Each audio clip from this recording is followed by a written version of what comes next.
Anda mungkin sudah dengar berita ya guys tentang mundurnya Ketua Umum Partai Golkar, Airlangga Hartarto, yang menyebabkan Jokowi dituduh sebagai dalang di balik kemunduran dari Ketua Umum Golkar Airlangga Hartarto tersebut. Para pengamat dan pakar politik pun berkomentar macam-macam ya guys. Ada yang bilang bahwa sekuat-kuatnya pohon beringin tumbang juga di tangan seorang tukang kayu.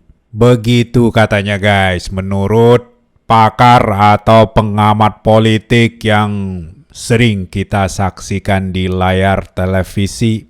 Namun sayangnya segala tudingan dan tuduhan terhadap Jokowi itu tidak atau kurang disertai dengan bukti-bukti. Hanya sekedar tuduhan saja, tudingan saja berdasarkan dugaan-dugaan dan asumsi tanpa bukti-bukti yang kuat, sahih dan valid. Kalau kayak gitu semua orang juga bisa kali ya guys. Kita juga bisa menuduh siapapun sebagai apapun ya, tanpa kita menyodorkan bukti-bukti. Para pakar, para pengamat politik telah berbicara, telah berkoar-koar ya di seluruh media yang ada. Nah, sekarang saatnya kita rakyat biasa, walaupun awam politik, kita juga harus berkoar-koar guys. Kita jalankan pula logika kita. Coba misalnya ya, anggaplah apa yang dituduhkan kepada Jokowi itu benar guys. Bagaimana prosesnya kira-kira ya?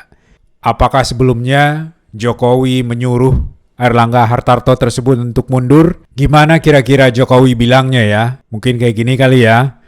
Pak Airlangga, Anda silakan mundur dari Ketua Umum Golkar. Terus gimana pula ya tanggapan dari Pak Airlangga waktu itu? Secara ia juga seorang manusia waras yang punya akal sehat. Ia bukan orang bodoh guys. Nggak mungkin seorang bodoh dan naif dapat menjadi ketua partai sebesar Golkar ini guys.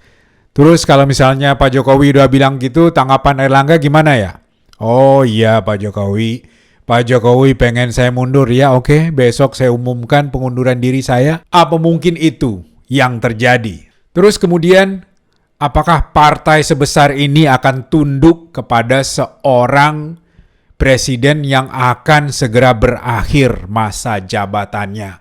Partai sebesar ini, seperti yang dibilang Pak Jokowi juga ya, pastilah punya prosedur, punya aturan, punya AD/ART yang harus dipenuhi, bukannya ujuk-ujuk langsung mematuhi apa kata Jokowi. Yang mana sebentar lagi Jokowi juga bukan siapa-siapa lagi, bukan lagi presiden, pimpinan tertinggi negeri ini.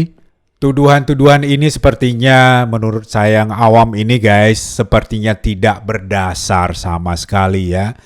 Hanya tuduhan kentut aja ini. Mungkin berdasarkan kepada kebencian, ketidaksukaan, atau bagaimana saya nggak tahu ya. Tetapi ini asal tuduh saja kayaknya. Saya bukan tipe orang yang akan membela Jokowi walaupun ia melakukan kesalahan ya guys. Kalau ia memang salah, oke. Nggak apa-apa, buat apa dibela? Saya juga akan ikut menghujat dan mengecam tindakan Jokowi jika memang salah. Tapi kalau tuduhan tanpa dasar, tuduhan tanpa bukti, hanya sekedar asumsi-asumsi, ya kayaknya nggak masuk di akal ya. Dan kurang fair juga bagi orang yang dituduh. Lu mau dituduh tanpa dasar, tanpa bukti, hanya berdasarkan asumsi? Kalau lu nggak mau, ya siapa juga yang bakal mau? Ya, kalau Anda tidak mau dituduh sembarangan, ya kita sebaiknya tidak menuduh sembarangan. Namun demikianlah guys, dunia politik di negeri kita memang selalu rame. Dan saya juga ikut menambah rame ya guys, dengan komentar-komentar saya, dengan opini-opini saya, dan dengan konten-konten saya yang ada di YouTube ini. Terima kasih buat Anda yang telah berkenan meluangkan waktunya menonton video ini. Walaupun saya bukan pakar, bukan pengamat, bukan siapa-siapa, hanya rakyat biasa, hanya orang awam. Namun tentunya kita juga berhak untuk menjalankan logika kita dan mempertanyakan segala sesuatunya. Demikian saja guys, sekali lagi terima kasih dan sampai jumpa pada kesempatan selanjutnya. Urusan Pak Erlangga itu urusan internal partai. Di partai itu ada proses, ada mekanisme. Silahkan ditanyakan kepada Golkar, kepada Pak Erlangga. Ini di sini juga ada Golkar, Pak Dito, tanyakan. Jangan saya mencampuri internal partai, nggak bisa. Penilaian keluar ada cawe-cawe itu Bapak bantah ya Pak? Bapak seperti apa? Tidak ada.